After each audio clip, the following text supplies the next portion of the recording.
معانا على الهاتف فنانة جميلة، جميلة الصفات وجميلة المحيا، وبنفتقدها بشدة لأنها أيضا من نجوم مصر الكبار اللي موجودين في الذاكرة المصرية والوجدان المصري. الفنانة الجميلة نيلي، أهلا وسهلا.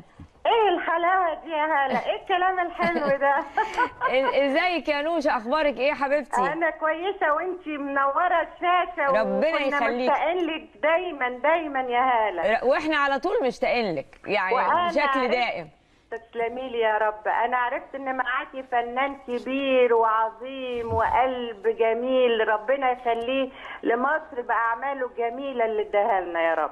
انا فاكره ان انت والاستاذ جلال الشرقاوي عملتوا انقلاب في مصر، فطبعا الناس دلوقتي هيقولوا الشباب الجديد اللي ما حضروش المسرحيه او كانوا صغيرين هيقولوا انقلاب. نيلي عملت انقلاب مع جلال الشرقاوي. اعتقد كده ابو كده كمان. فكرينا بهذه التجربه، كانت فريده من نوعها مع الاستاذ جلال، وبالنسبه لك كمان مسرحيا يعني. والله بس اسمحي لي امسي على الايه الملك. ازيك يا استاذ جلال؟ ازيك يا نونس؟ وحشاني. وحشاني خالص. العيله كلها تمام؟ الحمد لله. ازيك انت؟ الحمد لله الحمد لله. هو انا يعني ما اعرفش، لما اتكلمنا على انقلاب، وطبعا انت عارفه كان الاستاذ صلاح جاهين والفنان كمان الجميل محمد نوح. ايه الجمال ده؟ ايه لما تحطي الناس دول مع بعضهم يحصل ايه؟ تخيلي. وكان يعني فكرنا انا واستاذ جلال يعني منسجم جدا مع بعض. وجات لنا فكره البلاك ثياتر، وجات لنا اللي هو الاتصال كمان مسرح الاسود. ايوه اللاتيرنا ماجيكال، المسرح السحري. مسرح السحري. ايوه اللاتيرنا ماجيكا.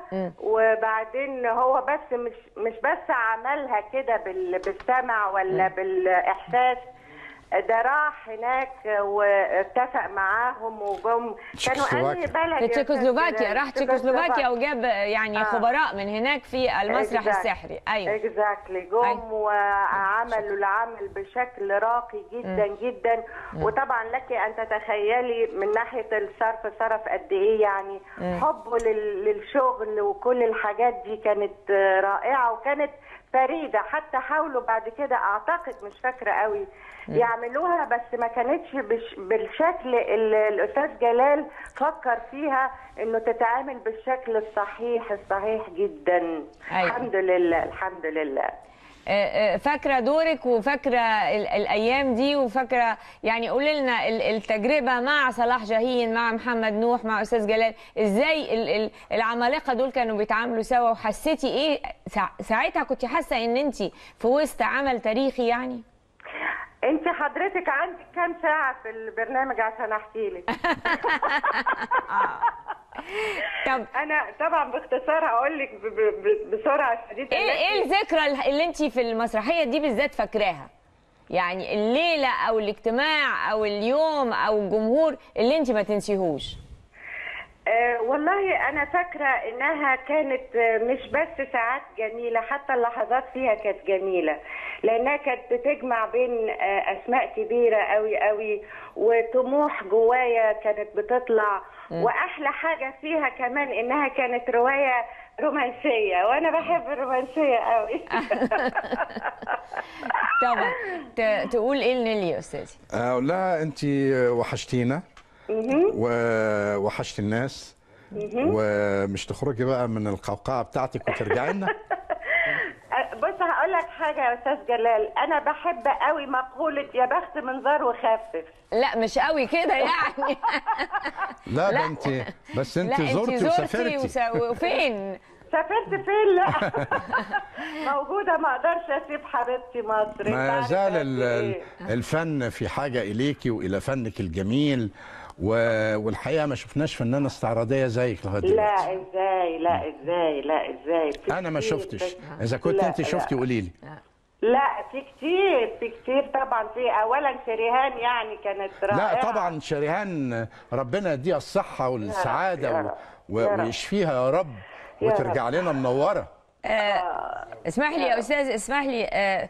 ربنا يديها الصحه وهترجع ان شاء الله. سامعين ان ريهان هترجع، وده من اجمل الاخبار اللي الواحد سمعها. انا عايز بس نيلي افكرك بحاجه. اتفضل. في مسرحيه انقلاب لا توجد او لم توجد بمصر شخصيه عامه راجل او ست ما جوش شافوا مسرحيه انقلاب. مظبوط. نمره 2، لاول مره في تاريخ المسرح المصري بنشوف متفرجين لابسين سموكن وداخلين المسرح، لابسين سيدات لابسين سواريه، والبارفان بيضرب في اوضه مكتبي، والمصوغات والجواهر بتلمع وتبرق، داخلين يتفرجوا على انقلاب. يعني ده كان جمهور الاوبرا القديمه. لو انت فاكره ده كان جمهورك في مسرحيه انقلاب. المسرحيه اسمها انقلاب، بس كان المضمون او المحتوى المقصود به الانقلاب. لا استنى، خليني انا اللي اقول. اتفضلي يا حبيبتي. هقول لك عبقريه جلال الشرقاوي. اتفضلي. هي المسرحيه اسمها ليلى يا ليلى. استاذ صلاح كان كاتبها كده، لكن لما انا هقول من وجهه نظري، لما الاستاذ جلال استشعر ان ده انقلاب في تاريخ المسرح سماه انقلاب. ما قالولكوش لا، خافوا حكم كلمة انقلاب دي كانت تجيب يعني لا، ده كانت استباحث للنظام القديم. كان الاعلانات بتاعتنا في الجرايد ممثلين كلهم يقومون بانقلاب على المسرح. يا لهوي، تخيل لو كتبت دلوقتي. ايوه دلوقتي بقى الفنانين والنجوم يقومون بانقلاب. ويظهر ان انتم محتاجين انقلاب فعلا. لا لا لا، كل حاجه تبقى حلوه ان شاء الله. كانت بتناقش قيمه الارهاب وكيف تقابل الدوله ارهاب الجماعات الدينيه المتطرفه بارهاب. كان لازم تقابلها بمعالجه اجتماعيه ومعالجه اقتصاديه، ولا تقابل الارهاب بالارهاب، لان دول مصريين بيقتلوا مصريين. شكرا للفنانه جميله نيلي، ونشوفك على الشاشات وفي التلفزيونات وعندنا ان شاء الله قريبا باذن الله.